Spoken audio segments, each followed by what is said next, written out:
ஞானானந்தமயம் தெய்வம் நிர்மல ஸ்படிகாகிருதிம் ஆதாரம் சர்வ வித்யானாமய கிரீவம் பாஸ்மகே. நெக்ஸ்டிஜன் அஸ்ட்ரோ டிவி நேயர்களுக்கு அஸ்ட்ரோ கே செய்யங்காரின் பணிவான நமஸ்காரங்கள். வருட கிரகமான குரு ஒரு ராசியிலிருந்து அடுத்த ராசிக்கு செல்வதற்கு ஒரு வருடம் சுமாராக ஆறுது. அதாவது 13 மாதங்கள் ஆகும். இந்த வருஷம் பார்த்தாலேயானால் குரு பகவான் மிதுன ராசியிலிருந்து கடக ராசிக்கு போகிறார். என்னைக்கு போகிறார்? 26/5/2026 20/10/2026 வரும். கிட்டத்தட்ட 5 மாதம்தான் இந்த வருஷம் இருக்க போகிறார் இந்த கடகராசியில். குரு பகவான் என்று சொன்னாலே அவர் அதீத சுபர். அவர் பார்த்த இடம் மிகப்பெரிய ஏற்றத்தை கொடுக்கும், இருக்கிற இடமும் மிகப்பெரிய ஏற்றத்தை கொடுக்கும். குரு பகவான் பார்த்தாலும் சரி இருந்தாலும் சரி அந்த இடம் மிகப்பெரிய வளமை பெறும், ஏற்றம் பெறும். அதனால் குரு பகவான் லக்னத்திலே இருந்தார்னா திக்பலம்னு சொல்லக்கூடியது. அதனால் எந்த லக்னமாக இருந்தாலும் குரு பகவான் லக்னத்தில் இருப்பாரே, ஆனால் அவர் நேர்மையானவராக இருக்கக்கூடிய வாய்ப்புகள் மிகவும் அதிகம். சரி, குரு பகவானை பொறுத்தவரையிலும் வேறு என்ன செய்யலாம், வேறு என்னென்னலாம் பார்க்கலாம் அப்படின்னு பார்த்தோம்னா, குருவினுடைய காரகத்துவம் என்ன அப்படின்னு பார்க்கும்பொழுது, குருவினுடைய காரகத்துவம் புத்திர காரகன்னு சொல்லக்கூடியவர். புத்திர காரகன்னா குழந்தை பிராப்திக்கு குருவினுடைய பார்வை மிகவும் அவசியம். 5ஆம் அதிபதி 5ஆம் இடத்தின் அதாவது 5ஆம் இடம் 5ஆம் இடத்தின் அதிபதி மற்றும் குரு, இந்த 3 கிரகங்களையும் எடுத்து தான் புத்திர ஸ்தானம், புத்திர ஸ்தானாதிபதி, புத்திர காரகன்னு சொல்லக்கூடிய குருவையும் எடுத்து தான் பார்க்கணும். அதாவது குழந்தைகள் இல்லாமல் ரொம்ப நாள் குழந்தை இல்லாமல் இருப்பவர்களுக்கு இந்த 3 விஷயங்களையும் எடுத்து பார்த்து அவளுடைய தசா கோச்சாரம் எப்படி இருக்குது அப்படின்றதையும் பார்க்கணும். சரி, புத்திரக்காரகன் தவிர வேறு என்ன அப்படின்னா தனக்காரகன்னு சொல்லக்கூடியவர். அதாவது பணம் வரணும் அப்படின்னா, நிறைய பணம் சேமித்து வச்சுருக்கணும் அப்படின்னா குரு பகவான் அவருடைய கடாட்சம் இருக்கணும். எந்த ஒரு விஷயத்திலும் பார்த்தாலேயானால் பணம் அதிகமாக சேர்க்கணும் அப்படின்னா குரு இருக்கணும். செலவு பண்ணணும், சந்தோஷமாக இருக்கணும், அனுபவிக்கணும்னா சுக்கிரன் நல்லபடியாக இருக்கணும். அப்படி இருந்தால் தான் உங்களுக்கு அந்த பணத்தை அதீதமாக செலவு பண்ணுவோம். அதனால தான் பார்த்தேன்னா ஒருத்தர் பணத்தை நிறைய சேர்ப்பார், அவருடைய அடுத்த ஜென்ரேஷனில் பணத்தை அதிகமாக செலவு பண்ணுவார். ஏன்னா அவருக்கு குரு ரொம்ப ஸ்ட்ராங்காக இருக்கும், இவருக்கு சுக்கிரன் ஸ்ட்ராங்காக இருக்கும். அதனால் எல்லா விதமான உலக இயல் வாழ்க்கைகளில் இருக்கக்கூடிய எல்லா விதமான இன்பங்களையும் அவர் சந்தோஷமாக ஏற்று பண்ணுவார். அதாவது சுக்கிரன் அதிகமாக ரொம்ப ஸ்ட்ராங்காக இருந்தாலும். சரி, குரு பகவான் நேர்மையானவராக இருக்கக்கூடிய வாய்ப்புகள் அதிகமாக இருக்கும். ஏன்னா கற்பது, கற்றுக் கொடுப்பது, கற்பிப்பது இதுதான் அவருடைய தொழிலே. அதை தவிர பார்த்தாலேனா எல்லாருக்கும் சொல்லிக் கொடுக்குறது. அதனால் சொல்லிக் கொடுக்குறதுன்னா இப்போ என்ன சொல்கிறதுனா நாலெட்ஜ் ட்ரான்ஸ்ஃபர்னு சொல்லுவோம், கேடி அப்படின்னு சொல்லக்கூடியது. அதே மாதிரி ஹெச்ஆர் அப்படின்னு சொல்லக்கூடியது, அட்மினிஸ்ட்ரேட்டிவ் இன்சார்ஜ், இந்த மாதிரியான விஷயங்களை சொல்லக்கூடியவர். அதே மாதிரி தங்கம் அப்படின்னு சொல்லணும்னால குருவுக்கு உண்டான ஒரு மெட்டல்னு சொல்லக்கூடியது தங்க ஆபரணங்கள். அதாவது எப்படி சொல்லணும்னா, தங்கத்தை ஆபரணங்களாக பண்ணி ரொம்ப நகாசு வேலைகள்லாம் பார்த்தா அதில் சுக்கிரன் இருக்கும். ஆனால் அது பொதுவான தங்கம் அப்படின்னு அந்த மஞ்சள் நிறத்தோடு இருக்கக்கூடிய ஒரு தங்கம் அப்படின்னு வச்சேன்னா அந்த தங்கத்தினுடைய வெயிட்டு, தங்கத்தினுடைய இதுவை பார்த்தாலேனா குருவினுடைய ஆற்றல் இருக்கும். அதனால தான் தங்கத்திற்கு குருவினுடைய இது உலோகமாக கொடுக்கப்பட்டிருக்கு. சரி, இது தவிர தாவரத்தில் பார்த்தாலேனா முல்லைப்பூ, முல்லை செடி, அது தவிர இந்த வேர்க்கடலை இனிப்பு வகைகள், அதாவது கடலை மிட்டாய்னு சொல்லக்கூடியது, வேர்க்கடலை இனிப்பு வகைகள், சக்கரை பொங்கல், இந்த மாதிரியான விஷயங்கள். அது தவிர பார்த்தாலேனால் இந்த குரு பகவானுக்கு உண்டான மஞ்சள் மூக்கு கடலை, வெள்ளை மூக்கு கடலை, கருப்பு மூக்கு கடலைன்னு இந்த குரு பகவானுக்கே சுண்டல் போடுவோம். அது தவிர மஞ்சள் துணி, இது எல்லாமே குரு பகவானை சொல்லக்கூடிய விஷயம். குரு எல்லாவற்றிற்கும், அதாவது தேவர்கள் எல்லாருக்குமே அவர் தான் குரு. அதனால் இந்த குரு பகவான் எந்த கிரகத்தை பார்த்தாலும் குருவுக்கே எல்லா விஷயங்களிலும் அதிகாரம் உண்டு. அதனால் எந்த ஒரு தீய கிரகத்தை பார்த்தாலும் அவரும் கட்டுப்பாட்டில் வருவார். அதாவது தீய கிரகம்னு சொல்லக்கூடியது சூரியன், செவ்வாய், அதை தவிர ராகு, கேது, சனி வாழெல்லாம் சொல்கிறோம். இந்த கிரகங்களை பார்த்தாரே ஆனால் அந்த கிரகங்கள் சுபப்படக்கூடிய வாய்ப்புகள் மிகவும் அதிகம். எந்த இடத்தில் இருந்தாலும் இந்த துர்கிரகங்கள் குருவின் பார்வையினால் சுபப்படக்கூடிய வாய்ப்புகள் மிகவும் அதிகமாக இருக்கும். சரி, இந்த குரு பகவான் இப்போது மிதுன ராசியிலிருந்து கடக ராசிக்கு போகிறார். இந்த குரு பகவானுடைய காலபுருஷ தத்துவத்தின் ராசி பார்த்தோம்னா 9ஆம் ராசியும் 12ஆம் ராசியும், அதாவது 9ஆம் ராசி அப்படின்னு சொல்லக்கூடியது தனுசு, 12ஆம் ராசின்னு சொல்லக்கூடியது மீனம். இந்த 2 ராசிக்கும் அதிபதியாக இருக்கக்கூடியவர் குரு. இந்த குரு பகவான் கடகத்தில் உச்சம் பெறுறார். கடகத்தில் உச்சம் பெறக்கூடியவர் குரு பகவான். இதில் என்ன ஒரு பெரிய விசேஷம் அப்படின்னா, குரு பகவான் 9ஆம் இடத்துல வந்து அதாவது உங்களுக்கு படிப்பு, அதை தவிர வெளிநாடு போய் படிப்பு, மேற்படிப்பு, இது எல்லாமே வந்து குரு பகவானால் நல்லபடியாக ஆசீர்வதிக்கப்பட்டால் மட்டுமே உங்களுக்கு கிடைக்கும். அதே மாதிரி 12ஆம் இடத்தினுடைய அதிபதினு சொல்லக்கூடியவர் காலபுருஷ தத்துவத்தின் பிரகாரம், அதன் மூலியமாக பார்த்தாலேயானால் குரு பகவான் சுப செலவுகளை கொடுப்பார். அதாவது 12ஆம் இடம் செலவுகளை கொடுக்கறது, அதாவது அயன சயன போகஸ்தானம் விரயஸ்தானம்னு சொல்லக்கூடிய இடம். உங்களுக்கு வந்து சுப செலவுகள் கொடுக்கணும், அதாவது பணம் வந்தாலும் சுபமாக இருக்கணும். அதை தவிர வெளிநாட்டில் போய் உங்களுக்கு வந்து அங்கேயே இருந்து பிஆர், அதை தவிர வந்து பர்மனெண்ட் ரெசிடென்ஷிப், அதை தவிர இந்த க்ரீன் கார்டு, இந்த மாதிரியான விஷயங்கள், H1B இதெல்லாம் வாங்கி அங்கேயே பர்மனெண்ட்டாக செட்டில் ஆகக்கூடிய பாக்கியத்தையும் உங்களுக்கு குரு பகவான் 12ஆம் இடத்துல இருந்தாலும் சரி, 8ஆம் இடத்திலிருந்து 12ஆம் இடத்தில் பார்த்தாலும் உங்களுக்கு அந்த வாய்ப்பினை நிச்சயமாக கொடுப்பார். சரி, இந்த குரு பகவான் இந்த ஒரு ராசிக்கும் என்ன பண்ணுறார் அப்படின்றத நம்ம பார்க்கலாம். அதற்கு முன்னாடி வந்து இந்த குரு பகவானை பொறுத்தவரையிலும் இன்னொரு பெரிய விசேஷமான விஷயம் என்ன அப்படின்னா, குரு பார்க்க கோடி நன்மைன்னு சொல்லுவோம். குரு பகவானுடைய பார்வைன்னு சொல்லக்கூடியது எந்த ராசியில் இருக்காரோ அந்த இடத்திலிருந்து 5ஆம் இடத்தையும் 7ஆம் இடத்தையும் 9ஆம் இடத்தையும் பார்க்குறார். 7ஆம் இடம்ன்றது 180 டிகிரியில் எல்லா கிரகங்களும் தன்னுடைய 180வது டிகிரியை பார்க்கக்கூடியது 7ஆம் இடம். அதில் வந்து எந்த ஒரு விஷயம் இல்லை. இப்போ விசேஷ பார்வைகள்னு சொல்லக்கூடியது வந்து செவ்வாய், சனி மற்றும் குரு, இந்த 3 கிரகங்களுக்கு இருக்குது அப்படின்னு சொல்கிறோம். அதை தவிர பார்த்தோம்னா ராகு கேத்துக்கு 3-11 இருக்குது, 3ஆம் இடமும் 11ஆம் இடமும் பார்க்கக்கூடியது இருக்குது அப்படின்னு சில கிரந்தங்கள் சொல்கிறது. இப்போது குருவினுடைய பார்வை 5-9, அதாவது அதிகமாக, அதாவது விசேஷ பார்வைகளாக இருக்கும். 5ஆம் இடம்னு சொல்லக்கூடியது விருச்சிகத்திலையும், 9ஆம் இடம் அப்படின்னு சொல்லக்கூடியது மீனத்திலையும் விழுறது.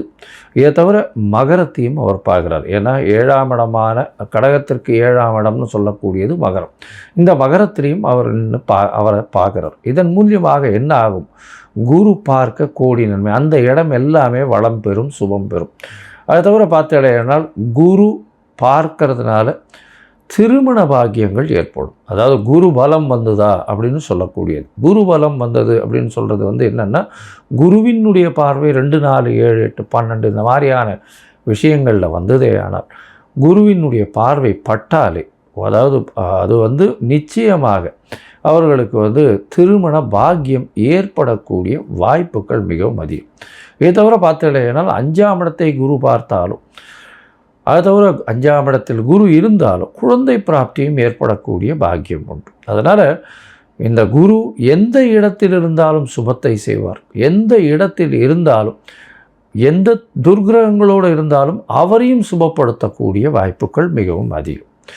இந்த குரு சிம்மத்தை பார்த்து, அதாவது பொதுவாகவே பார்த்தோம்னா சிம்மத்தை பார்த்து, சிம்மாதிபதியும் பார்த்து, அந்த மாதிரியான பொசிஷன்லாம் வந்ததுன்னா குரு பகவானை பொறுத்தவரையிலும் அரசாங்கம், அரசு தொழிலில் வந்து பெரிய ஏற்றத்தை கொடுக்கக்கூடியவராக இருப்பார். அதனால் குரு பகவான் மிகப்பெரிய ஏற்றத்தை கொடுக்கக்கூடிய காலகட்டமாக. சரி, இந்த குரு பகவானை பொறுத்தவரையிலும் எளிய பரிகாரங்கள் அப்படின்னு சொல்லக்கூடியது என்ன அப்படின்னு பார்த்தோம்னா, குருவினுடைய காயத்ரி. குருவினுடைய காயத்ரி என்ன அப்படின்னு பார்த்தோம்னா, ஓம் ரிஷபத்வஜாய வித்மஹே கிருணி ஹஸ்தாய தீமஹி தன்னோ குரு பிரச்சோதயாத்து அப்படின்ற இந்த குரு காயத்ரி மந்திரமும், இல்லை குரு பிரம்மா குரு விஷ்ணு குரு தேவோ மகேஸ்வரா குரு சாக்ஷாத் பரபிரம்மா தஸ்ய குரவே நமஹா அப்படின்ற இந்த குருவினுடைய எளிய இந்த காயத்ரி மந்திரத்தையும் ஒரு நாளைக்கு 3 தரம் சொல்லிட்டு வர்றதன் மூலியமாக எந்த விதமான பிரச்சனைகளும், குருவினால் வரக்கூடிய பிரச்சனைகள் நிச்சயமாக அகலும்.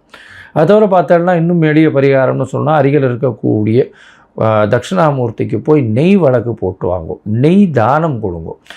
கோவிலில் இருக்கக்கூடிய அர்ச்சகருக்கு வேஷ்டி தானம் கொடுங்க. அதை தவிர வந்து பட்டு தானம் கொடுங்க. உங்களால் முடிஞ்சதுன்னா சதுர்த்தி தேங்காய் உடைச்சின்னு வாங்க. குரு பகவானுக்கு உண்டானது தேங்காய்ன்னு சொல்லுவோம். அதனால் பிள்ளையாருக்கு தேங்காய் உடைக்கிறது பெரிய விசேஷம். அதை தவிர நெய் போட்டு சக்கரை பொங்கல் பண்ணி இது வந்து பெருமாளுக்கு இது பண்ணிவிட்டு எல்லாருக்கும் கொடுக்கறது ரொம்ப பெரிய விசேஷத்தை நிச்சயமாக கொடுக்கும்.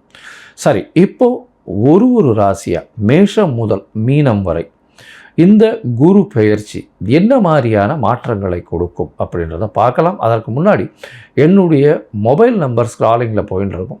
உங்களுக்கு அஸ்ட்ராலாஜிக்கல் கன்சல்ட் தேவைப்படுமே ஆனால் நீங்கள் எனக்கு ஃபோன் பண்ணுங்க. என்னுடைய கட்டணம் என்னன்னு சொல்கிறேன். உங்களுடைய தேதி, பிறந்த தேதி, நேரம், பிறந்த மாதம், வருஷம், அதாவது உங்களுடைய நீங்கள் பிறந்த இடம், உங்களுடைய பெயர், தாய் தகப்பனார் பெயர், இதுவரையிலும் நீங்கள் அனுப்பி வைங்க. இதை அனுப்பிச்சி வச்சோடனே உங்களுடைய ஜாதகத்தை போட்டுவிட்டு அதுக்கப்புறம் உங்களுக்கு அப்பாயின்மெண்ட்டு கொடுத்து உங்களுக்குன்னு டைம் ஒதுக்கி நான் உங்களுடைய பிரச்சனைகள் என்னன்றதை இது பண்ணி உங்களுடைய தசாபுக்திகள் இப்போ இருக்கக்கூடிய கோச்சாரங்கள் எப்படி இருக்குன்றதை வலுவாக இருக்கான்றதை பார்த்து உங்களுடைய பிரச்சனைகள் எந்த அளவுக்கு சுமூகமாக தீரும்ன்றது சொல்கிறேன். ஏன்னா இப்போ ராசி சந்தி, லக்ன சந்தி இதெல்லாம் ரொம்ப அதிகமாக இருக்குது. 50 வயசில் இருப்பா, அவளுக்கு ரிஷபராசியாக மிதுன ராசியானே தெரியாது. மிருகசீர நட்சத்திரம்னு சொல்லிட்டு இருப்பா, 2வது பாதம் 3வது பாதம் மாற்றி மாற்றி சொல்லிட்டு இருப்பா. அதே மாதிரி விசாகம் சொல்லிட்டு இருப்பா. துலாமாக இருக்குமா இல்லைன்னா விருச்சிகமாக இருக்குமான்னு தெரியாது. அதனால் கண்டிப்பாக ஜாதகத்தை போட்டு அதில் சந்தி இருக்கான்னு பார்த்துட்டு அதுக்கப்புறம் தான் உங்களுக்கு நான் அப்பாயின்மெண்ட் தர முடியும். சரி, இப்போ மேஷம் முதல் மீனம் வரை குரு பெயர்ச்சி பலன்கள் எப்படி இருக்குன்னு பார்க்கலாம். கடகம், புனர்பூசம், பூசம், ஆயில்யம் இந்த 3 நட்சத்திரம் 9 பாதங்களை கொண்ட ராசி. ராசியின் அதிபதினு சொல்லக்கூடியவர் சந்திரன், அதிவேகமாக செல்லக்கூடிய கிரகம். இதில் விசேஷம் என்ன அப்படின்னா, இந்த ராசியில் குரு பகவான் உச்சம் அடைகிறார். அதனால் மிகவும் விசேஷமான ராசி. அதனால் பார்த்தடையானால் உங்களுக்கு தீர்க்கமான சிந்தனைகள் வரக்கூடிய வாய்ப்புகள் உண்டு. இவ்வளோ நாளாக பார்த்தோம்னா கடகராசிக்காரர்களுக்கு 12ஆம் இடத்துல குரு பகவான் இருந்தார். அதனால் பார்த்தோம்னா சில சமயம் அதாவது நல்ல ஒரு செலவுகள், அதாவது சுப செலவுகள் நடக்கும். இருந்தாலும் குரு 12ஆம் இடத்துல மறையிறதன் மூலியமாக நல்ல ஏற்றத்தை கொடுக்காது. இப்போ பார்த்தோம்னா உங்களுக்கு ராசியிலேயே இருக்கார். அதீதமான சிந்தனைகள், தீர்க்கமான சிந்தனைகள் வரக்கூடிய வாய்ப்புகள் உண்டு. எது எடுத்தாலும் நீங்கள் சொல்கிறது நிச்சயமாக பலிக்கக்கூடிய, உங்களுடைய பேச்சுக்களை நிச்சயமாக கேட்கக்கூடிய அளவில் மக்கள் இருப்பார்கள். யாராக இருந்தாலும் சரி, உங்களுடைய பேச்சில் நல்ல ஒரு ஏற்றம் இருக்கும். தீர்க்கமான சிந்தனைகள் இருக்கக்கூடிய வாய்ப்புகள் உண்டு. எந்த ஒரு விஷயமும் நல்ல ஒரு வெற்றியை கொடுக்கக்கூடிய வாய்ப்புகள் இந்த கடகராசிக்காரர்களுக்கு இந்த காலகட்டத்தில் உண்டு. உங்களுடைய ராசிக்கு பார்த்தலையானால் கடகராசிக்காரர்களுக்கு குரு பகவான் 26/5/2026 வரார். 20/10/2026 வரலும் உங்களுடைய ராசியில் இருக்கார். இந்த காலகட்டத்தில் பார்த்தோம்னா உங்களுடைய ராசிக்கு 5ஆம் இடம், 7ஆம் இடம், 9ஆம் இடம்னு 3 இடத்தையும் பார்க்குறார். 5ஆம் இடம்னு சொல்லக்கூடியது விருச்சிகம், 7ஆம் இடம்னு சொல்லக்கூடியது மகரம், 9ஆம் இடம்னு சொல்லக்கூடியது மீனம். இந்த 3 இடத்தையும் பார்க்குறார். உங்களுடைய பூர்வ புத்திரஸ்தானம், பூர்வ ஜென்ம புத்திரஸ்தானம் எல்லாமே நல்லபடியாக நல்ல வலுப்பெறக்கூடிய வாய்ப்புகள் நிச்சயமாக உண்டு. 5ஆம் இடத்தை குரு பகவான் பார்க்குறார் அப்படின்னா குழந்தை பிராப்தி ஏற்படக்கூடிய வாய்ப்புகள் உண்டு. இவ்வளோ நாளாக குழந்தை பாக்கியம் இல்லாதவர்களுக்கு இந்த காலகட்டத்தில் நிச்சயமாக குழந்தை பாக்கியம் ஏற்படக்கூடிய வாய்ப்புகள் இந்த காலகட்டத்தில் உண்டு. உங்களுக்கு பதவி, புகழ், அந்தஸ்து, கௌரவம் எல்லாமே தேடி வரக்கூடிய வாய்ப்புகள் உண்டு. ஆனால் உங்களுடைய ராசியிலேயே ஜென்மத்தில் குரு இருக்கிறதுனால ரொம்ப ப்ரெஷர் இருக்கக்கூடிய வாய்ப்பு, இருக்கிற இடத்த விட்டு நிறைய மூவ் பண்ண வேண்டியதாக இருக்கும். அலைச்சல் கொஞ்சம் அதிகமாக இருக்க வேண்டிய காலகட்டமாக இருக்கும். எல்லா விஷயத்துக்கும் நீங்களே போக வேண்டிய கட்டாயங்கள் ஏற்படக்கூடிய வாய்ப்புகள் உண்டு. 5ஆம் இடத்தை பார்க்கக்கூடிய குரு குழந்தைகள் மூலியமாக பெருமைகளை சேர்க்கக்கூடிய வாய்ப்பும், உங்களுக்கு குழந்தை பாக்கியம் ஏற்படக்கூடிய வாய்ப்பும், புதிய பதவி, புகழ், அந்தஸ்து, கௌரவம் இதெல்லாம் வரக்கூடிய வாய்ப்புகள் நிச்சயமாக உண்டு. ராசிக்கு 7ஆம் இடத்தை குரு பார்க்குறார். அதனால் பார்ட்னர்ஷிப் தொழிலில் நல்ல ஒரு வெற்றி இருக்கும். அதாவது உங்களுக்கு எதிர்த்த மாதிரி இருக்கிறவங்க அத்தனை பேரும் உங்களிடம் சரணாகதி அடையக்கூடிய வாய்ப்புகள் நிச்சயமாக உண்டு. பார்ட்னர்கள் மூலியமாக நல்ல ஒரு ஏற்றம் கிடைக்கக்கூடிய வாய்ப்புகள் இந்த காலகட்டத்தில் நிச்சயமாக நடக்கும். 7ஆம் இடத்தை பார்க்கறதுனால திருமண பாக்கியங்கள் இந்த காலகட்டத்தில் நிச்சயமாக உண்டு. பார்ட்னர்ஷிப் தொழிலில் அதீதமான வெற்றிகள் கிடைக்கக்கூடிய வாய்ப்புகள் உண்டு. ராசிக்கு 9ஆம் இடத்தையும் குரு பார்க்குறார். 9ஆம் இடத்துல சனி பகவான் ஏற்கனவே இருக்கார். அவரே 7ஆம் அதிபதி அப்படின்றதுனால பார்ட்னர்ஷிப் தொழிலெல்லாம் பெரிய வெற்றியை கொடுக்கக்கூடிய காலகட்டமாக இந்த காலகட்டம் அமைய போகிறது. தந்தையின் உடல்நிலையில் நல்ல ஒரு ஏற்றம் இருக்கும். தந்தையின் சொத்துக்கள் சேரக்கூடிய வாய்ப்பு, தந்தை மூலியமாக ஆதாயங்கள் வரக்கூடிய வாய்ப்பு, வெளிநாடு வெளியூர் சென்று படிக்கக்கூடிய வாய்ப்புகள் இந்த காலகட்டத்தில் நிச்சயமாக அமையும். உங்களுடைய ராசிக்கு பார்த்தோன்னா 9ஆம் இடம் வந்து குருவின் பார்வையில் இருக்கிறதும், அவரே 7ஆம் அதிபதி, அதாவது சனி பகவானே 7ஆம் அதிபதி, அவர் 9ஆம் இடத்துல இருக்கிறதுனாலையும் கண்டிப்பாக பார்ட்னர்ஷிப் தொழில்கள் எல்லாம் வந்து அதீதமான லாபத்தை கொடுக்கக்கூடிய காலகட்டமாக இந்த காலகட்டம் அமைய போகிறது. சரி, மொத்தத்தில் பார்க்கும்பொழுது கடகராசிக்காரர்களுக்கு ஏற்றமான காலமாகவே இருக்குது. ஏற்றமான காலம்னா தீர்க்கமான முடிவுகள். இவ்வளோ நாளாக மனசில் கிளேசங்கள் அதிகமாக இருந்திருக்கும், சரியான முடிவுகள் எடுக்க முடியாத நிலைமையாக இருந்திருக்கும். இப்போ வந்து தீர்க்கமான முடிவுகள் அதிகமாக இருக்கும், அலைச்சல் கொஞ்சம் அதிகமாக இருக்கும். அதாவது எந்த ஒரு விஷயத்துக்கும் நீங்களே முடிவெடுக்க வேண்டிய கட்டாயத்திற்கு தள்ளப்படுவீங்க. உங்களுடைய முடிவுகளும் சீரான முடிவுகளாக இருக்கக்கூடிய வாய்ப்புகள் உண்டு. உங்களுடைய ராசிக்கு 5ஆம் இடத்தை குரு பார்க்கறதுனால கண்டிப்பாக குழந்தை பிராப்தி ஏற்படக்கூடிய பாக்கியம் இந்த காலகட்டத்தில் உண்டு. அது தவிர குழந்தைகள் மூலியமாக நல்ல ஒரு பெருமை வரக்கூடிய பெருமை சேர்ந்த ஒரு நல்ல விஷயங்கள் வரக்கூடிய வாய்ப்பு, உங்களுக்கு பதவி புகழ் அந்தஸ்து கௌரவம்லாம் வரக்கூடிய வாய்ப்பு இந்த காலகட்டத்தில் நிச்சயமாக ஏற்படும். உங்களுடைய ராசிக்கு 7ஆம் இடத்தை பார்க்கக்கூடிய குரு உங்களுக்கு திருமண பாக்கியத்தை ஏற்படுத்துவார். எதிர்பாலினத்தவர் மூலியமாக நல்ல ஒரு ஏற்றம். இவ்வளோ நாளாக திருமணத்திற்கு பார்த்து தட்டி கொண்டே போயிருக்கும். 12ஆம் இடத்துல குரு இருக்கும் பொழுது திருமண பாக்கியம் ஏற்பட்டிருக்காது. ஆடவருக்கோ பெண்டிற்கோ பார்த்தோம்னா திருமணம் தட்டின்றே இருந்திருக்கும் ஏதோ ஒரு விஷயத்தினால. இப்போது 26/5/2026 கண்டிப்பாக திருமண பாக்கியம் ஏற்படும். இந்த 6 மாதத்துக்குள்ளே உங்களுக்கு கல்யாணம், அதாவது 5 மாதத்துக்குள்ளே கல்யாணம் நிச்சயமாக நிச்சயதார்த்தம் நிச்சயமாக நடந்தேறக்கூடிய வாய்ப்புகள் மிகவும் அதிகமாக இருக்குது. இந்த காலகட்டத்தில் எதிர்பாலினத்தவர் மூலியமாக நல்ல ஒரு ஏற்றம் இருக்கக்கூடிய வாய்ப்பு. அதை தவிர பார்ட்னர்ஷிப் பிஸ்னஸ் எது எடுத்தாலும் அதில் வெற்றி பெறக்கூடிய வாய்ப்புகள் இந்த காலகட்டத்தில் நிச்சயமாக இருக்குது. பார்ட்னர்ஷிப் பிஸ்னஸில் அதீதமான லாபங்கள் வரக்கூடிய வாய்ப்புகள் உண்டு. உங்களுடைய ராசிக்கு பார்த்தோம்னா வெளிநாடு சென்று படிக்கக்கூடிய யோகமும் இருக்குது. ஏன்னா 9ஆம் இடத்தை வந்து குருவே பார்க்குறார் தன்னோட வீட்டை. வெளிநாடு போய் படிக்கக்கூடிய யோகங்கள். அதை தவிர வந்து எதிர்பாலினத்தவர் மூலியமாக நல்ல ஒரு ஏற்றம் கிடைக்கக்கூடிய வாய்ப்பு. உங்களுடைய எதிர்பாலினத்தவர் மூலியமாக நல்ல ஒரு ஏற்றம் இருக்கக்கூடிய காலகட்டமாக இந்த காலகட்டம் அமையிறது. இந்த காலகட்டத்தில் உங்களுக்கு திருமண பாக்கியம் உண்டு. தந்தையின் உடல்நிலையில் நல்ல ஒரு ஏற்றம் இருக்கக்கூடிய வாய்ப்பு. தந்தையின் சொத்துக்கள் உங்களுக்கு வந்து சேரக்கூடிய காலகட்டமாக இந்த காலகட்டம் அமைய போகிறது. இந்த காலகட்டத்தில் ஒருவேளை உங்களுடைய தசாபுக்தி அந்தரம் சூக்ஷ்மம் அந்த அளவுக்கு விசேஷமாக இல்லை அப்படின்னா, நீங்கள் அருகில் இருக்கக்கூடிய தென்குடி திட்டை அப்படின்ற தட்சிணாமூர்த்தி கோவில், அதாவது குரு பகவானுடைய கோவிலுக்கு போயிட்டு வாங்கும் இந்த காலகட்டத்தில். அதாவது 26/5/2026 20/10/2026 வரலும் உண்டான காலகட்டத்தில் ஒரு தரம் போயிட்டு வாங்கும்.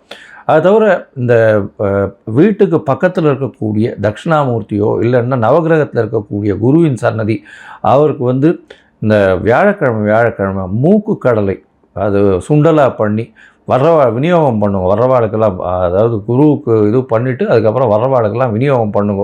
உங்களுக்கு வரக்கூடிய எந்த பிரச்சனைகளாக இருந்தாலும் தவிடுபொடியாக போகக்கூடிய வாய்ப்புகள் மிகவும் அதிகம்.